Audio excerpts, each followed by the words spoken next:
नमस्कार। YouTube channel math सेरा and civil engineering by R P Vyas से मैं आरपी व्यास सिविल और मैकेनिकल ब्रांच में डिप्लोमा कर रहे सेकेंड ईयर के उन सभी स्टूडेंट्स का हार्दिक स्वागत करता हूं जिनको स्ट्रेंथ ऑफ मटेरियल्स यानी कि सोम सब्जेक्ट के अंदर पढ़ाई करनी है।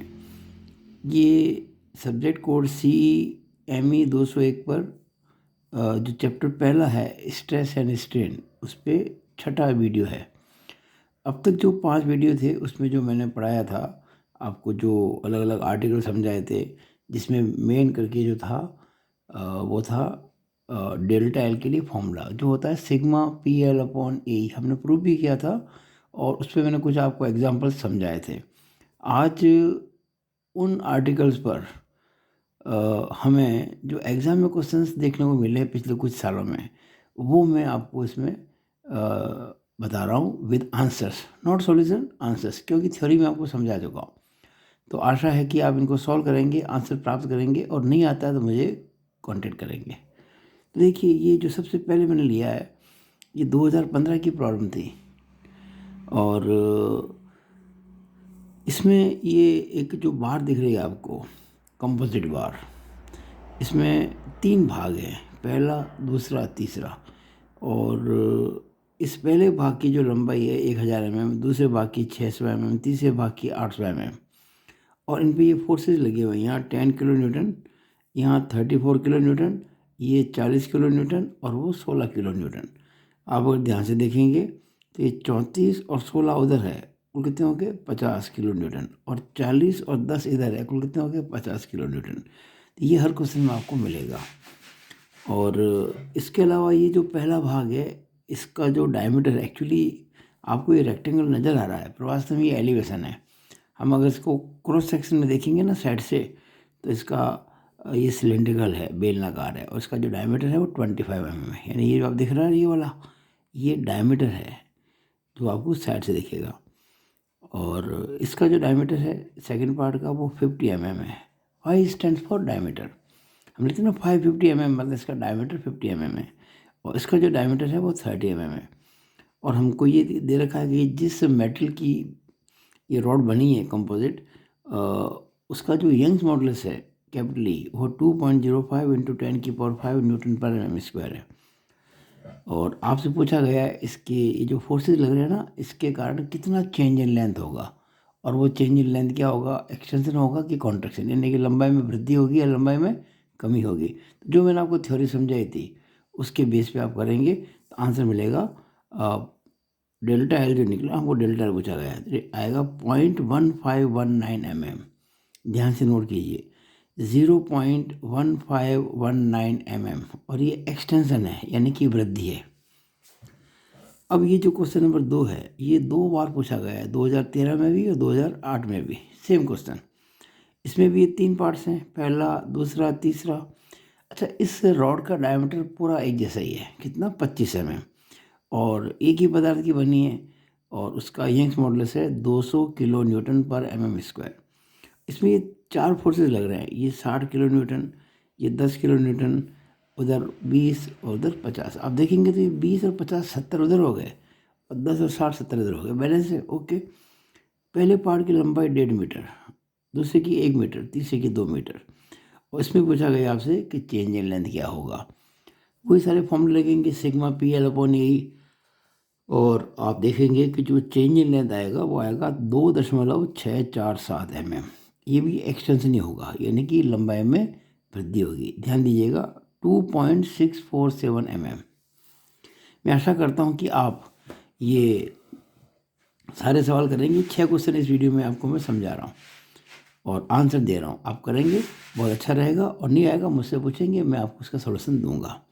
हाँ, एक बात ज़रूर ध्यान रखें कि इस वीडियो को लाइक और शेयर करना ना भूलें, और मेरे चैनल को सब्सक्राइब करना बिल्कुल भी ना भूलें, क्योंकि ये सब्सक्राइब करने से आपको लगातार मेरे वीडियोस मिलते रहेंगे। न केवल स्ट्रेंथ ऑफ मैटर्स के बाद में सॉइल मैकेनिक्स है, फ्लूइड मैकेनिक्स है, और भी कई सब्जेक्ट में आपको हेल्प मैं करूँगा अपनी ओर से।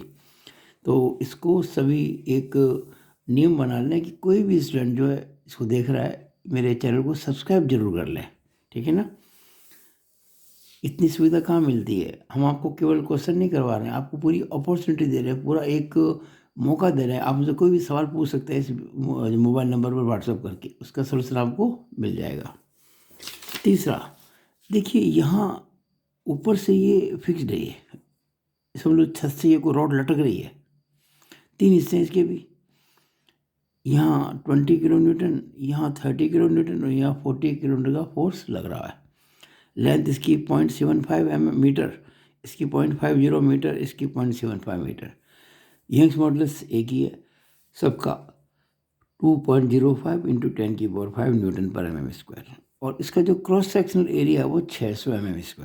यानी अगर मैं इसको यहाँ से काटूँ और ऊपर से देखूँ तो इसका जो भी शेप होगी, यहाँ शेप नहीं दी है। आप ये नहीं कह सकते कि ये सिलेंड्रिकल है या रेक्टेंगुलर है या स्क्वायर, जो भी इसका एरिया है क्रॉस सेक्शन में वो आपको दे रखा है 600 mm²। आपको इसकी चिंता नहीं करनी है कि वो सर्कुलर है कि रेक्टेंगल है कि स्क्वायर है क्या है। जब आपको एरिया ही दे दिया है तो फिर किस बात की चिंता। और यहाँ पर भी आपको डेल्टा एल निकालना है। यहाँ आपको छोटा सा हिंट दे दूँ कि अगर इतने फोर्सेस लग रहे हैं 20, 30 और 40 किलो न्यूटन, तो कुल कितना हो गया, 20 और 30, 50 और 40, 90। तो यहाँ 90 किलो न्यूटन की रिएक्शन हो जाएगी इस जगह पर। और उसके बाद आपको फोर्स निकालना मैंने सबको सिखा दिया। पिछले वीडियोस देखिए मेरे, आपको हर चीज़ मिलेगी। आपको कोई भी चीज़ दिक्कत आएगी, आप मेरे वीडियोस देखिएगा, आपको उसका आंसर नहीं मिलेगा, मेथड मिलेगा। आंसर आपको यहाँ दे रहा हूँ।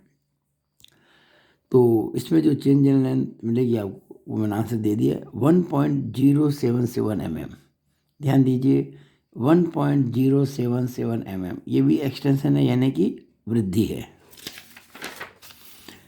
चौथा सवाल, ये 2009 में आया हुआ है और इसमें भी 3 भाग हैं और पहले भाग का एरिया दे दिया सीधे आपको। इस बार ना तो कोई डायमीटर दिया है ना कोई शेप दी है, कुछ नहीं, सीधा एरिया दे दिया। इसका एरिया कितना है, 400 mm²। आप ये ध्यान दीजिएगा, ये 400 mm², ये नहीं है जो दिख रहा है आपको, ये राइट, इसका एरिया ये 400 नहीं है ये। अगर मैं इसको यहाँ से काटूँ और सेक्शनल व्यू इसको साइड से देखूँ, इधर से साइड व्यू से, तो उसका एरिया मिलेगा आपको 400 mm²। ये तो इसकी एक्चुअली लेंथ है 1 मीटर, ये भी लेंथ है 1.5 मीटर, ये भी लेंथ है 0.8 मीटर। और यहाँ पर 4 फोर्स लग रहे हैं, ये 50 किलो न्यूटन, ये P, ये 100 किलो न्यूटन और ये 80 किलो न्यूटन। आपसे कहा गया ये पूरा स्ट्रक्चर साम्यावस्था में है यानी कि इक्विलिब्रियम में है। तो बताइए इस P की वैल्यू क्या होगी। यानी एक तो आपसे P पूछा गया है और एक फिर आपको चेंज इन लेंथ, जैसे कि सब जो हमेशा पूछा जाता है। तो इसकी जो आंसर मैं आपको दे देता हूँ, ई दे रखा है इसका सबके लिए 210 किलो न्यूटन पर mm²। देखिए P तो आएगा इसका आंसर 70 किलो न्यूटन, नोट कीजिएगा, P will be 70 kilo Newton. कैसे आएगा, तो देखिए राइट में फोर्स क्या लग रहा है, इधर P और उधर 80, और लेफ्ट में क्या लग रहा है, इधर 50 उधर ये 100। तो हम कह सकते हैं कि P + 80 बराबर 50 + 100, यानी कि P + 80 बराबर 150, यानी कि P बराबर 150 - 80, यानी कि P बराबर 70 किलो न्यूटन। ये P बराबर 70 किलो न्यूटन। और एक बार जब P मिल जाएगा फिर हम पहले की तरह आंसर निकाल पाएंगे, और वो आंसर इसका है 0.9246 mm। ये भी एक्सटेंशन है, ये भी वृद्धि, ध्यान रखना, लंबाई में वृद्धि हो रही है। अगला क्वेश्चन 5वां, ये 2006 में 1994 में आया हुआ है। इसमें भी 3 भागों में ये रॉड बटी हुई है और यहाँ 50 किलो न्यूटन, यहाँ 80 किलो न्यूटन, यहाँ 20 किलो न्यूटन और ये 10 किलो न्यूटन। आप ध्यान से देखेंगे तो ये 10 और 20, 30 और 50, 80 तो है लेफ्ट में और 80 है राइट में, यानी बैलेंस हो गया। और लंबाई यहाँ दे रखी है 0.6 मीटर, 1.0 मीटर और 1.2 मीटर। इस पूरी रॉड का जो क्रॉस सेक्शनल एरिया है वो आपको दे रखा है 1000 mm²।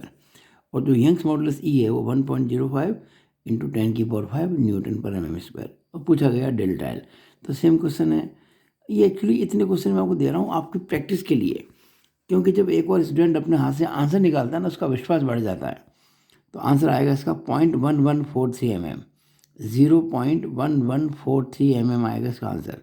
अच्छा, आप लोग जब ये क्वेश्चंस करें और आंसर मिल जाए तो मुझको मैसेज ज़रूर करें। हर लड़का, हर स्टूडेंट मुझको मैसेज करे कि सर ओके, इस प्रकार से थम करके, ओके सर हो गया, आंसर मिल गया हमको, मुझे बहुत खुशी होगी।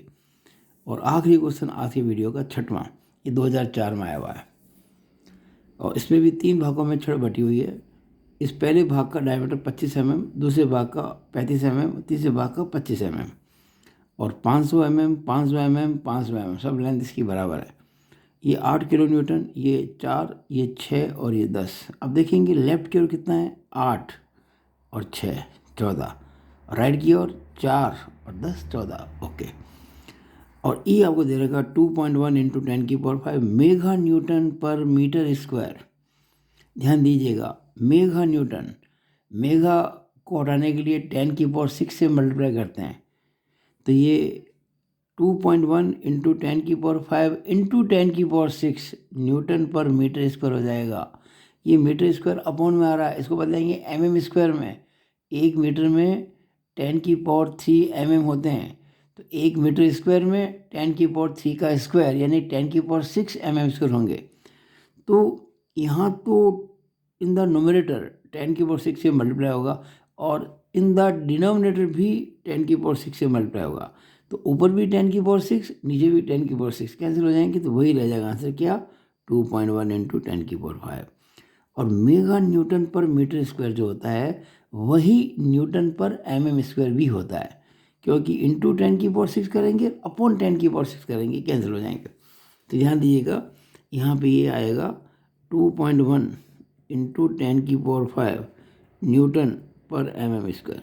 हमारे को अल्टीमेटली न्यूटन पर mm स्क्वायर में ही लेके आना हर चीज़ को।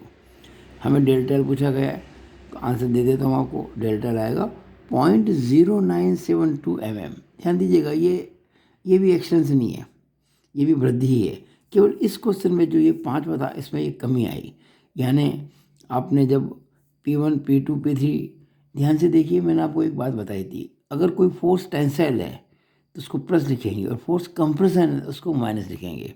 मैं आपको हिंट दे दूं, ये पहला जो पोर्शन है इसमें फोर्स टेंसाइल होगा यानी कि प्लस, इस दूसरे पार्ट में कंप्रेसिव होगा यानी कि माइनस, और तीसरे पार्ट में भी कंप्रेशन होगा यानी कि माइनस। 2 में होगा कंप्रेशन, यानी इस पार्ट की लंबाई में कमी होगी, इस पार्ट की लंबाई में भी कमी होगी, और इस पार्ट की लंबाई में वृद्धि होगी यानी कि इंक्रीज होगी लेंथ। इन दोनों की डिक्रीज होगी और इन दोनों की डिक्रीज मिलकर इसकी इंक्रीज से ज़्यादा होगी, इसलिए नेट आंसर आपका नेगेटिव आएगा। कितना, -0.114 mm आएगा। और चूंकि माइनस आएगा इसलिए मैंने इसको माइनस नहीं लिखा और यहाँ लिख दिया ब्रैकेट में कमी।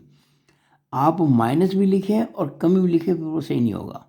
या तो आंसर लिखे माइनस में, फिर आपको कमी लिखने की ज़रूरत नहीं है, माइनस का मतलब ही कमी होता है। और या माइनस नहीं लिखें तो लिख दिया ब्रैकेट में कमी यानी कि रिड्यूस इन लेंथ या रिडक्शन इन लेंथ। और ये मैं आपको आंसर दे चुका हूँ। इस तरह से आपको मैंने 6 क्वेश्चन जो पिछले कुछ वर्षों के पेपर्स में आए उन आर्टिकल्स पर जो मैंने आपको अब तक पढ़ा है, मैं आगे भी पूरे कोर्स में न केवल स्ट्रेंथ ऑफ मैट्रिक्स में बल्कि सॉइल में भी और फ्लूइड मैकेनिक्स में ऐसा ही करूँगा जो अभी कर रहा हूँ। आपको इस तरह से मेरे क्वेश्चन भी आंसर मिलते रहेंगे। आपको मैं प्रैक्टिस के लिए दे रहा हूँ, आप इनको करो। मेरे यूट्यूब चैनल को सब्सक्राइब जरूर करो और लाइक और शेयर जरूर करो, ठीक है। It is all over about this video. Thank you.